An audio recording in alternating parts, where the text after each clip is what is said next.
Let's face it, your trash cans stink. And with Wash-A-Bin, they don't have to.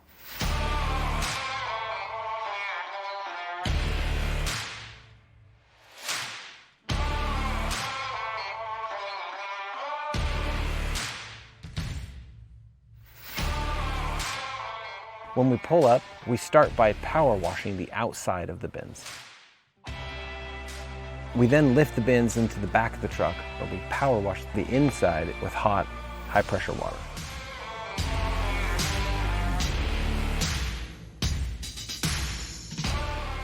After we lower them, we sanitize them and deodorize them. And when we pull away from your house, we take the dirty water with us.